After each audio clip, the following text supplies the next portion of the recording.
कौन जानता है कौन सी बात कब किसके लिए एक अभिशाप बन जाए और उसके सुखोपभोगों को ग्रस डाले, उजाड़ डाले उसकी सुखद आशाओं के अंकुर को। ये अंजना सती की कहानी इसी बात को चरितार्थ करती है। अंजना महेंद्र नगर के राजा महेंद्र और हृदय वेगा की पुत्री थी। जब वह बड़ी हुई तो उन दोनों को अंजना के विवाह की चिंता हुई। राजा महेंद्र ने अपने मंत्रियों की एक सभा बुलाई और अंजना के विवाह के लिए सुयोग्य वर के बारे में उनसे बातचीत की। सब मंत्रियों ने अपने अलग अलग विचार रखे, लेकिन राजा को उनके विचार पसंद नहीं आए। तब एक मंत्री ने कहा कि कनकपुर के राजा हिरण्याभ का पुत्र विद्युत प्रभ राजकुमारी अंजना के लिए उचित वर है। महापराक्रमी, सर्वगुण संपन्न वो राजकुमार सभी विद्याओं में पारंगत है। यदि पृथ्वी के सभी विद्याधर उससे मिलकर लड़ें तो भी विद्युत प्रभु से जीत नहीं सकते। उसे बीच में रोककर एक अन्य मंत्री ने कहा, यहाँ तक तो आपका कथन सत्य है, लेकिन क्या? राजा बोले, एक अवध ज्ञानी मुनि के अनुसार वो यौवन अवस्था में ही गृहस्थी को त्याग कर मुनि दीक्षा लेंगे। मंत्री ने बताया, नहीं, मैं अपनी पुत्री का विवाह ऐसी जगह नहीं कर सकती। महारानी हृदय वेगा ने कहा, क्षमा करें देव, इस बात से मैं अनभिज्ञ था। पहला मंत्री बोला, कोई और वर? राजा महेंद्र ने कहा, हाँ देव, आदित्यपुर के राजा प्रहलाद का पुत्र निसंदेह महान महत्वाकांक्षी व साहसी राजकुमार पवनजय हमारी राजकुमारी के सर्वथा योग्य है। एक अन्य मंत्री ने कहा, हम आपकी राय से सहमत हैं। हमने भी उस राजकुमार के रूप, गुण व पराक्रम की बहुत चर्चाएं सुनी हैं। राजा प्रहलाद से हमारे संबंध भी काफी मधुर हैं, पर अंतिम निर्णय लेने से पहले हम महारानी का मत जानना चाहेंगे। राजा महेंद्र बोले, देव, आपका निर्णय मुझे शिरोधार्य है। महारानी हृदय वेगा ने कहा, महामंत्रियों, इस रिश्ते की सहमति प्राप्त करने के लिए आज ही एक विशेष दूत राजा प्रहलाद की सेवा में भेजा जाए। राजा महेंद्र ने कहा, जो आज्ञा महाराज। मंत्री बोले, राजा महेंद्र की पुत्री अंजना का रिश्ता राजा प्रहलाद ने अपने पुत्र पवनजय के साथ सहर्ष स्वीकार कर लिया। सबके द्वारा अंजना के रूप गुण की अत्यधिक चर्चा सुनकर पवनजय को अपनी प्रेयसी को देखने की तीव्र इच्छा होती है। वह विवाह से 3 दिन पूर्व अपने मित्र प्रहसित के साथ अंजना के महल में जाते हैं। दीवार की ओट में पवनजय अपनी होने वाली पत्नी अंजना के रूप का अवलोकन करते हैं। उस समय अंजना अपनी सखियों के साथ बैठी हुई थी। सभी उनके भावी वर की चर्चाएं कर रही थी। कुछ सखियां कह रही थी कि पवनजय अंजना के लिए अति उत्तम हैं। उनमें से एक सखी मिस्र केशी बोली, अंजना का विवाह विद्युत प्रभु के साथ हुआ होता तो ज्यादा अच्छा होता। पवनजय चुपचाप कक्ष के बाहर खिड़की के निकट खड़े सारी बातें सुन रहे थे। मिस्र केसी की बात को सुनकर उन्हें बहुत क्रोध आया। और अपने मित्र प्रहसित से बोले, यह बात निश्चय ही अंजना को अच्छी लगती होगी, तभी तो उसे प्रसन्न करने के लिए उसकी सहेली ने ऐसा कहा है। और अंजना ने उसे कुछ नहीं कहा। उसने मेरे अपमान का प्रति उत्तर क्यों नहीं दिया?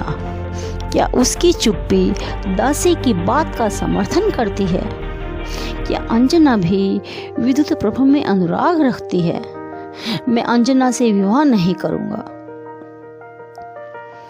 आपका यह निर्णय दो राजघरानों के बीच शत्रुता को जन्म देगा और आपके पिता का भी अपमान होगा, प्रहसित बोला। मेरा यह निर्णय अटल है मित्र, मुझे प्रतिशोध लेना है, पवनजय बोला। प्रहसित उसे समझाता है तथा विवाह के लिए तैयार कर लेता है। पवनजय विवाह के लिए तो मान जाता है, लेकिन कहता है मैं अंजना का विवाह के बाद परित्याग करूंगा। एक सुहागिन स्त्री के लिए इससे बड़ा दंड नहीं है। दोनों मित्र महेंद्र नगर से चले जाते हैं। निश्चित लगन में अंजना और पवनजय का पानी ग्रहण संस्कार संपन्न हो जाता है। विवाह के पश्चात आदित्यपुर जाकर अंजना को महलों में रखा जाता है। जिस महल में अंजना रहती है उसमें पवनजय प्रवेश भी नहीं करते हैं। इधर महल के कक्ष में अंजना पवनजय के आने की प्रतीक्षा कर रही थी। उधर समय पल पल व्यतीत हो रहा था, पर वो आहट नहीं हुई जिसका अंजना को इंतजार था। प्रातःकाल होते ही यह खबर चारों ओर फैल गई कि राजकुमार ने अंजना का परित्याग कर दिया। अंजना जान नहीं पाती अपने पति की बेरुखी को कि किस कारण पति ने उसका परित्याग किया है। बड़ी दुखी मना अंजना समय बिताने लगती है। धीरे धीरे 22 वर्ष बीत जाते हैं, पर पवनजय महेंद्रपुर की घटना को अपने मन से निकाल नहीं पाते हैं। एक बार राजकुमार पवनजय राजा वरुण से युद्ध करने के लिए जाते हुए अपने माता पिता से आशीर्वाद लेते हैं। अंजना को पता चलता है तो वह भी आरती का थाल सजाकर महल के बाहर खड़ी हो जाती है। पवनजय उसके आगे से गुजरते हुए अंजना को उल्टा कहकर आगे बढ़ जाते हैं, जैसे कि कोई अपशगुन हो गया हो। उसी रात को प्रथम पहर में दरवाजे पर खटखट होती है। बसंतमाला दरवाजा खोलकर देखती है तो प्रहसित खड़े हुए मिलते हैं। वह प्रहसित को देखकर चौंक जाती हैं कि आप पवनजय के मित्र प्रहसित हो। आप तो आज उनके साथ युद्ध में गए थे, फिर उन्हें छोड़कर यहाँ क्यों आए हो? मैं उन्हीं के साथ आया हूँ, वो अंजना से मिलना चाहते हैं, प्रहसित ने कहा। अचानक अंजना के प्रति इतना अनुराग कि आधी रात को यहाँ आए हैं, मुझे संदेह है, बसंतमाला ने कहा। प्रहसित ने कहा, आपका संदेह स्वाभाविक ही है, लेकिन ये सच्चाई है। यहाँ से प्रस्थान करने के बाद हमने पहला पड़ाव मानसरोवर के तट पर डाला। रात्रि का समय था। मैं और पवनजय खुले आकाश के नीचे टहल रहे थे। तभी कुमार की दृष्टि एक चक्की पर पड़ी जो अपने प्रियतम की विरह अग्नि में व्यथित हो व्याकुलता से घूम रही थी। कुमार को एहसास हुआ कि पति के वियोग में एक पक्षी की ऐसी हालत है तो राजकुमारी का क्या हाल हुआ होगा। अपनी भूल का एहसास होते ही राजकुमारी से मिलने के लिए गुप्त रूप से यहाँ के लिए प्रस्थान किया। कुमार अंजना से मिलने की आज्ञा चाहते हैं। बसंतमाला अंजना से जाकर सब कुछ बताती है। पवनजय का अंजना के कमरे में प्रवेश होता है। वह उन्हें देखकर चौंक जाती है। उसे यकीन नहीं होता है। वे अंजना से कहते हैं कि मैं पवनजय हूँ, तुम्हारा पति। स्वामी, तुम मेरे पति हो, इसका एहसास तुम्हें 22 वर्षों के बाद हुआ है। अंजना सिसकियां लेते हुए बोली, मुझे माफ कर दो देवी, मैं अपने किए पर बहुत लज्जित हूँ। पवनजय बोले। अंजना कहती है, प्रभु, मेरे हृदय में एक प्रश्न है। मेरे परित्याग का कारण, मेरा अपराध जो मुझे आज तक ज्ञात नहीं। पवनजय ने कहा, विवाह से 3 दिन पूर्व मैं तुम्हें देखने की जिज्ञासा से महेंद्रनगर गया था। तुम्हारी सखी मिश्रकेशी विद्युत प्रभा का गुणगान कर रही थी और कह रही थी कि पवनजय तो उसके सामने कुछ भी नहीं, लेकिन तुमने उसे कुछ नहीं कहा। मुझे लगा कि तुम विद्युत प्रभु को पसंद करती हो, तभी तो मेरे अपमान का कोई प्रत्युत्तर नहीं दिया। ओह, काश मुझे पता होता। लज्जावश मेरी है चुप्पी इतना कठोर दंड देगी मुझे। अंजना बोली। पवनजय ने कहा, मेरी आत्मा मुझे धिक्कार रही है। पश्चाताप के स्वर में बोले, क्षमा कर सकोगी ना मुझे? अंजना ने कहा, ये सब तो मेरे भाग्य का दोष था। मेरे पूर्व जन्म में किए हुए कर्मों का फल मुझे मिला है। एक दूसरे से अपने मन की बात करने के बाद दोनों का सुखद मिलन हुआ। रात्रि के अंतिम पहर में जब पवनजय जाने लगे तो अंजना ने कहा, आप अपने माता पिता से मिलकर जाइएगा। लेकिन पवनजय मना कर देते हैं। कहते हैं कि मैं उनसे विदा लेकर युद्ध में जा चुका हूँ। अंजना ने कहा, दुनिया की नज़र में मैं परित्यक्ता हूँ। अगर हमारे एक दिन के मिलन का बीज अंकुरित हो गया तो मैं संसार को क्या मुंह दिखाऊंगी? कौन यकीन करेगा मेरी बात पर? ओह, डरो मत। अंजना अपने नाम से चिन्हित अपने हाथ का कड़ा देते हुए कुमार बोले, जरूरत पड़ने पर इसे दिखाकर मेरे गुप्त रूप से आने का रहस्य सबसे प्रकट कर देना। जैसे आपकी आज्ञा, अंजना ने रुआंसे स्वर में कहा।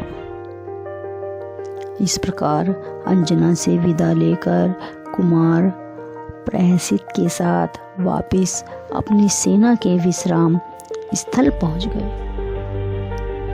राजमहल में किसी को कानो कान भी खबर नहीं हुई कि कुमार पवनजय अंजना से मिलकर गए हैं। फिर वही हुआ जिसका अंजना को डर था। उसके शरीर में गर्भावस्था के लक्षण प्रकट होने लगे। यह बात सारे अंतःपुर में फैल गई। बात महारानी केतुमती के कानों तक भी पहुंची। वह अंजना के पास आई और उसे बहुत बुरा भला कहा। अंजना ने समझाने की बहुत कोशिश की। कुमार का दिया हुआ कड़ा भी दिखाया, लेकिन उसने अंजना की बात को सत्य नहीं माना और राजमहल से निकलने का आदेश दे दिया। अंजना को महारानी केतुमती ने क्रूर के द्वारा उसके पिता के नगर के समीप छुड़वा दिया। अंजना अपने पिता के नगर जाती है, लेकिन वहां पर भी उसको तिरस्कृत किया जाता है। दुखी मना अंजना बसंत माला सहित वापस लौट आती है और जंगल में जाती है तथा एक गुफा में शरण लेती है और वहां विश्राम करती है। गुफा में दोनों अपना समय व्यतीत करती हैं।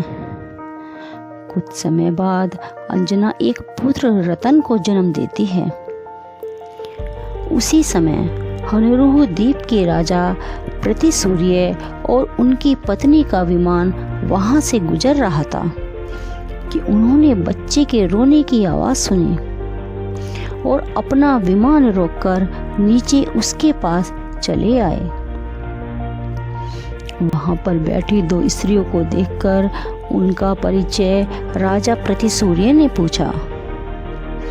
बसंत माला द्वारा अंजना का परिचय देने पर राजा प्रतिसूर्य ने कहा, मैं तुम्हारा मामा हूँ, मैं तुम्हारे बारे में सब कुछ जानता हूँ। तुम निर्दोष हो पुत्री, अब तुम्हारे दुख के दिन समाप्त हुए, तुम हमारे साथ चलो। राजकुमारी अंजना अपने पुत्र व बसंतमाला सहित अपने मामा के साथ हनुरुह द्वीप चली गई। उधर पवनजय राजा वरुण को हराकर अपने नगर आदित्यपुर आए और वहां पर अंजना को न पाकर बहुत दुखी हुए। किसी दासी से पता लगा कि महारानी केतुमती ने उस पर लांछन लगाकर महेंद्र नगर भेज दिया, लेकिन महेंद्र नगर भी अंजना नहीं मिलती है। पवनजय ने नगर नगर गांव-गांव अंजना को ढूंढा, लेकिन वह नहीं मिली। वनों में, पर्वतों में, गुफाओं में उसको खोजा, पर अंजना कहीं भी नहीं मिली। चारों तरफ से निराश होकर पवनजय एक शिला पर ध्यानावस्थित होकर बैठ गए। पवनजय को ढूंढने सब निकल पड़े और ढूंढते ढूंढते उसी वन में पहुंचे जहां पवनजय ध्यानावस्थित थे। उनकी नजर पवनजय पर पड़ी। राजा प्रतिसूर्य ने उन्हें अंजना के बारे में सब कुछ बताया। राजा प्रहलाद और राजा महेंद्र ने पवनजय से माफी मांगी। सबका परस्पर मिलन हुआ और सब ने हनुरुह द्वीप की ओर प्रस्थान किया। वहां पर अंजना और अपने पुत्र से उनका कभी न बिछड़ने वाला सुखद मिलन हुआ। धन्यवाद। अगर आपको मेरी ये स्टोरी पसंद आई हो तो लाइक करें, शेयर करें, वीडियो को सब्सक्राइब करें, बेल आइकॉन को प्रेस करें ताकि आपको नई वीडियो की नोटिफिकेशन मिलती रहे।